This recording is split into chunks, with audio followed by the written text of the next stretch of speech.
να καλημερίσω τον κύριο Επαμεινώνδα Καποσίτα, πλαστικό χειρουργό. Τι κάνετε? Καλή σας μέρα, πώς είστε? Καλά. Καλά, μια χαρά. Θα μας δώσετε συμβουλές ομορφιάς? Θα σας δώσω αρκετές συμβουλές. Το πρώτο που θα ήθελα να ρωτήσω είναι μια γυναίκα η οποία είχε κάποια περιττά κιλά και τα έχασε. Και αρχίζει το πρόσωπο σιγά σιγά όταν χάνει τα κιλά να ζαρώνει λίγο και να υπάρχει μια χαλάρωση. Θέλει πλαστική επέμβαση για να φτιάξει, γιατί με γυμναστική δεν φτιάχνει το πρόσωπο. Πολλές στα άλλα σημεία θα το φτιάξουμε. Στο πρόσωπο τι γίνεται?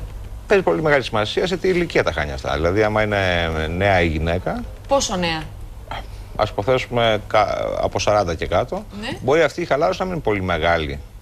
Να μην φαίνεται. Αν είναι πιο μεγαλύτερης ηλικίας, όπου όλος ο κόσμος και άνδρες και γυναίκες χάνουν την ελαστικότητα του δέρματος, τότε θα χρειαστεί μια παρέμβαση χειρουργική προφανώς. Νηστέρι? Νηστέρι. Υπάρχουν και άλλοι τρόποι? Νηστέρι θα χρειαστεί. Αν είναι μεγάλη η απώλεια του βάρους, τότε θα χρειαστεί νηστέρι για να το μπορέσει να το τραβήξει, να το εντώσει το δέρμα σε εκείνο το σημείο. Εφη μου, θα ήθελες να ρωτήσεις κάτι τον πλαστικό χειρουργό, τον κύριο Καποσίτα? Δηλαδή, έχεις κάτι που σε απασχολεί και θα ήθελες για το πρόσωπό σου, για το σώμα σου να τον ρωτήσεις? Εγώ να σας πω, εγώ πιστεύω στο Θεό, στη φύση. Δεν θα έκανα κάτι, όχι ότι τους κατακρίνω. Είναι καλά αυτά που κάνουν, γιατί έτσι νιώθουν οι άνθρωποι πιο νέοι και οι γυναίκες πιο πολύ. Αλλά εγώ θα αφήσω το χρόνο μόνο του. Δεν θα κάνω τίποτα.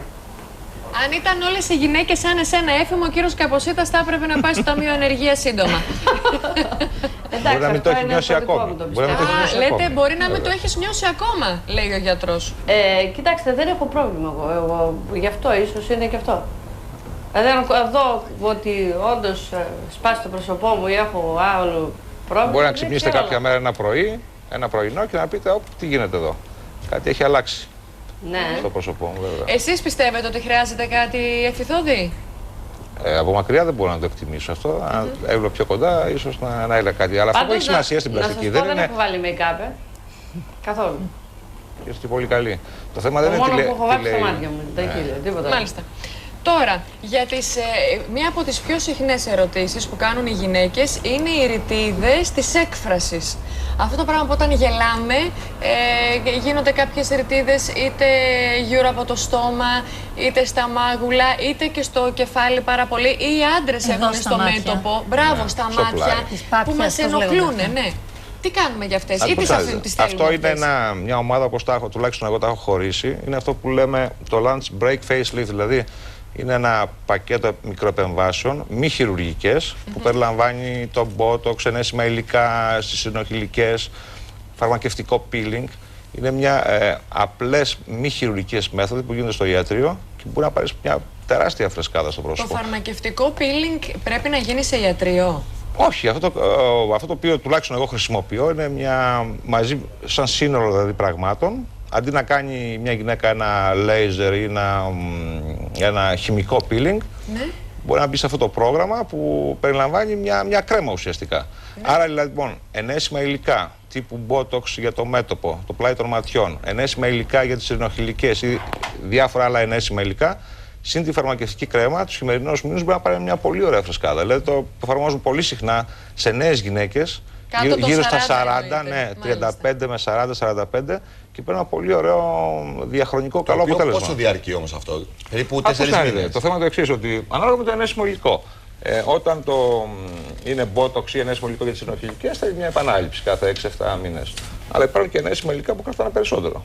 Είναι ανάλογα τι θέλει κάθε γυναίκα, τι θέλει κάθε άνθρωπο. Είναι αλήθεια ότι όταν επαναλάβεις τον botox 2 και 3 φορές, επειδή μαθαίνει ο οργανισμός και εμείς εκεί αδρανούν, στην πορεία θες παραπάνω από 6 μήνες. Δηλαδή, σε ένα χρόνο χρειάζεσαι botox. Όχι, δεν είναι απόλυτο αυτό. Όχι. Δεν είναι απόλυτο αυτό. Γιατί ουσιαστικά αυτό το οποίο συμβαίνει είναι όπως πάει το νευράκι στο μη που μπλοκάρει το μποτοξάκι, ανανευρούνται. Δημιουργούνται νέες νευρικές σύνες και επανανευρώνουν πάλι το μη. Οπότε μπορεί μετά το botox να έχεις περισσότερες ρητίδες. Όχι. Το ίδιο θα έχεις. Το ίδιο. Μήπως όμως δηλαδή κάνουμε καλό στις ρητίδες, αλλά χάνουμε την έκφρασή μας? Νομίζω ότι χρειάζεται υπερβολή σε όλα στην πλαστική χειρουργία. Ναι, αλλά το λίγο δεν θα φέρει την υπερβολή. Στην πρώτη φάση μπορεί να μην φανεί. Νομίζω ότι στην επανάληψη όμως, δηλαδή αυτό που βλέπουμε όλοι το ίδιο πρόσωπο και είναι και λίγο. Αυτό είναι μυστέρι, είναι αυτό. Εγώ νομίζω. Η επέμβαση δεν φέρνει την άλλη. Όχι. Νομίζω ότι αυτό το οποίο παίζει πολύ μεγάλο ρόλο είναι η θέση του πλαστικού χειρουργού. Δεν χρειάζεται προβολή. Δεν δέχεσαι την πίεση που εξασκούν πολλές γυναίκες. Αυτό είναι αλήθεια. Και επιλέγεις εσύ τι θα κάνει. Να σας ρωτήσω κάτι. Χειρουργοί υπάρχουν αντίστοιχα. Αν έρθει μια γυναίκα τύπου Εφηθόδη, η οποία σου λέει: εγώ δεν θέλω να κάνω κάτι. Εσείς όμως βλέπετε ότι θα μπορούσατε να την κάνετε καλύτερη εάν έκανε μια μικροεπέμβαση. Θα της το προτείνατε ή πρέπει πλαστικός χειρουργός ή να το πάρω διαφορετικά? Αν σας έλεγε θέλω να κάνω και το στόμα και τα χείλη και το εφούλα μου χρησιμοποιώ εσένα γιατί εσένα βλέπουμε όλα. Και εσείς βλέπατε ότι δεν χρειάζεται, θα της το κάνατε? Όχι, ποτέ. Όχι μόνο αυτό. Και δηλαδή δεν έχετε φραγμούς. Ναι, απόλυτα. Υπάρχουν οι απόλυτες ενδείξεις. Δηλαδή, καταρχήν δεν αναλαμβάνω ποτέ άτομο το οποίο δεν θέλει να κάνει από μόνο του κάτι. Ποτέ. Και όταν με ρωτάνε κάποιοι ή κάποιες ότι τι νομίζετε εσείς, δεν νομίζω τίποτα. Τι σας ενοχλεί εσάς. Είναι πολύ βασικό, τουλάχιστον για μένα για τη δικιά μου δουλειά. Οπότε μπορεί να σου έρθει, α πω ένα παράδειγμα. Υπάρχει και ένα ανέκδοτο σχετικό. Ναι. Ότι μπαίνει ο ασθενής με πεταχτά αυτιά και λέει ο γιατρός: γεια σου, καλώς όρισες, ας πούμε, στο ιατρείο. Για τα αυτιά, όχι, λέει για τη μύτη. Θέλω να πω ότι είναι πολύ υποκειμενικό τι ενοχλεί του κάθε άνθρωπο. Ακριβώς. Γιατί αν το αναλάβεις ένα τέτοιο άτομο το οποίο δεν είναι όριμο για κάτι, σίγουρα θα είναι δυσαρεστημένο. Έφη μου, έχει τύχει ποτέ στη ζωή σου? Δεν μπορούμε να τη δούμε τώρα. Ήθελα να τη ρωτήσω αν έχει χάσει ποτέ πολλά κιλά, γιατί ξέρω ότι η Έφη κατά καιρούς προσπαθεί να κάνει δίαιτα και κάνει. Και θα ήθελα. Έφη μου, μπορούμε να σε δούμε τώρα. Έχεις χάσει αρκετά κιλά, δηλαδή όχι 2-3, να χάσεις 10 κιλά? Όχι, δεν έχω κάνει τέτοια δίαιτα. Οπότε δεν έχεις δει να χαλαρώνει το σώμα σου από την απώλεια πολλών κιλών? Όχι, δεν είναι. Γι' αυτό σας λέω ότι δεν το έχω σκεφτεί. Αν κάποιος χάσει πολλά κιλά, δηλαδή 10, 15, 20, 25. Εξαρτάται την ηλικία, πιστεύω κι εγώ. Ναι, θα ήθελα να ρωτήσω τον γιατρό. Θα χαλαρώσει η κοιλιά σίγουρα. Θα χαλαρώσουν τα χέρια. Εκεί θέλει επέμβαση. Να φύγουμε από το πρόσωπο. Και για άντρα και για γυναίκα. Αυτό είναι ένα καινούριο κομμάτι το οποίο μπήκε τα τελευταία, να υποθέσουμε, 7-8 χρόνια. Η λεγόμενη βαριατρική χειρουργική. Πολλοί κόσμος έχει υποβληθεί σε επεμβάσεις χειρουργικής για να χάσει κιλά. Και όλα αυτά τα άτομα τα οποία χάσαν τα κιλά με τις επεμβάσεις ή κάποια άλλα με δίαιτα, εν πάση περιπτώσει, σαφώς έχουν χαλαρώσει και στην κοιλιά και στα χέρια και στο στήθος. Και κάνετε πλαστική κοιλιάς? Μετά χρειάζεται αποκατάσταση μετά την απώλεια βάρους. Είναι μια ολόκληρη φιλοσοφία. Μια που φτάνουμε στο καλοκαίρι και πολλοί ενδιαφέρονται όχι απλά να μην είναι χοντροί για να ακούσουν παραλία, αλλά να έχουν και γραμμωμένο σώμα, γραμμωμένους κοιλιακούς, και θα μιλήσουμε για άντρες και λίγο τώρα. Μου είπαν ότι υπάρχει μια καινούργια θεραπεία. Πηγαίνεις στο γιατρό και σου κάνουν είναι ενός γύρου και σου κάνουν ένα ενέσιμο υλικό στο μεσόδερμα, στη χώρα των κοιλιακών, και αυτό είναι ένα λιποδιαλυτικό υλικό. Γίνεται στο εξωτερικό Στέφανη χρόνια. Και βγαίνει κοιλιακή προς τα έξω. Και εδώ γίνεται. Όχι, δεν το έχω δει καθόλου. Απλώς δεν είναι αποδεκτό ακόμα. Τι είναι αυτό? Τι είναι αυτό? Είναι οι ενέσεις λιποδιάλυσης. Ακόμα δεν υπάρχει επίσημη έκθεση, δεν υπάρχει πολύ μεγάλη εμπειρία σε αυτό το τομέα. Υπάρχουν κάποιες ομάδες γιατρών στο εξωτερικό που το κάνουν και εδώ υπάρχουν κάποια άνθρωποι. Και εδώ υπάρχουν. Ναι, ακόμα δεν έχει πάρει την έγκριση από το FDA στην Αμερική τουλάχιστον. Δεν έχει έγκριση. Όχι, ακόμα δεν έχει πάρει έγκριση. Δεν έχει έγκριση. Σημαντικό αυτό για αυτούς που μας βλέπουν. Και το θέμα βέβαια. Και τι χάνεις κιλά? Δεν χάνεις κιλά. Απλώς είναι για μερικές αποθήκες λίπους σε διάφορα σημεία χρησιμοποιείς ενέσεις. Αλλά για μένα είναι υπερβολικό το να πηγαίνεις συνέχεια στο ιατρείο να κάνεις ενέσεις, μια διαδικασία που μελανιάζει και πας και έρχεσαι. Μπορεί να κάνεις μια τοπική λιπαναρρόφηση και να το λιώνεις. Και αν ξαναπαχύνεις ποτέ στο σημείο αυτό, δεν θα πιάσεις λίπος, έτσι δεν είναι? Αλήθεια δεν είναι αυτό? Όσον αφορά τη λιπαναρρόφηση. Ναι. Στη λιπαναρρόφηση αυτό είναι δεδομένο. Εγώ να ρωτήσω κάτι. Τη Λία.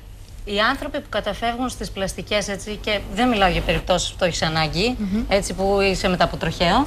Λέω για να φτιάξεις λίγο τη μύτη. Αισθητική παρέμβαση. Ναι, την αισθητική και μάλιστα σε πιο νέες ηλικίες. Δεν μιλάω επίσης για πολύ μεγάλες γυναίκες. Τι δείχνουν έτσι από ψυχολογικής άποψης? Ότι είναι γυναίκες. Όταν δεν υπάρχει πρόβλημα. Γιατί εγώ δεν είμαι γυναίκα που δεν θέλω ποτέ να κάνω. Όλες οι γυναίκες, Μερούλα μου, έχετε ανασφάλειες 18. Κάνεις πολύ μεγάλο λάθος. Κάνεις πολύ μεγάλο λάθος. Εγώ δεν είμαι πιτσιρίκα. Και δεν θα μπαίνα ποτέ σε αυτή τη διαδικασία. Δεν έχεις πρόβλημα στο πρόσωπό σου. Αν έχεις μια μύτη τεράστια, πάρα πολύ άσχημη που θα σε ενοχλούσε, ούτε μπορεί και να το έχεις πρόβλημα, είσαι κούκλα. Αλλά μας είπες ότι τον ποτοξάκι σου θα το έκανες. Βέβαια. Όταν θα με ενοχλήσουν οι ρητίδες σου, θα το κάνω. Τι σημαίνει αυτό ψυχολογικά? Είμαι πιο μεγάλη από σένα. Για πες. Όχι, εξαρτάται τώρα γιατί μιλάμε για κάποιον άνθρωπο ο οποίος δεν έχει κανένα πρόβλημα. Δεν μιλάμε για τις περιπτώσεις που το χρειάζεσαι. Μιλάμε για τις περιπτώσεις της. Αυτός θα έχει πρόβλημα. Δηλαδή πας και πειράζεις και μπότοξ και αυτό.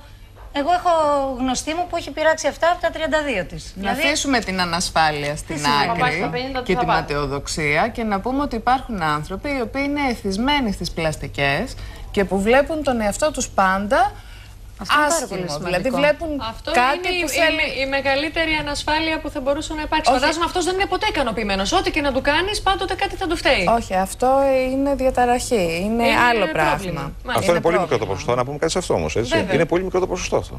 Δηλαδή το 90% που προσέχουν τους πλαστικούς χειρουργούς ξέρουν πολύ καλά τι θέλουν. Και υπάρχει πρόβλημα. Δηλαδή, Ναι, πράγματι είναι υπάρχει κάτι αντικειμενικό. που Δηλαδή δεν σήμερα η είναι- πλαστική Μπορεί χειρουργική να δεν ξέρεις, αλλά δεν να τα έχεις τη αποζητάμε. διαταραχή σου που λέει η Κιλία. Δηλαδή αυτοί που έρχονται σε εσά και έχουν τη διαταραχή. την Ένας γιατρός ψυχολογική. μπορεί να το καταλάβει αυτό. Μπορεί να το καταλάβει. Α, Ναι. Αυτό θα θέλω να πω. Είναι Φίλα ακραία μου, περίπτωση. Δεν ήταν όπως είναι πριν 20-25 χρόνια που η πλαστική χειρουργική εκκινείται στο σφαίρα του φανταστικού, η στάρ του Hollywood το κάνουν. Σήμερα το κάνει καθημερινό. Είναι διάγνωση και θεραπεία. Πολύ απλό.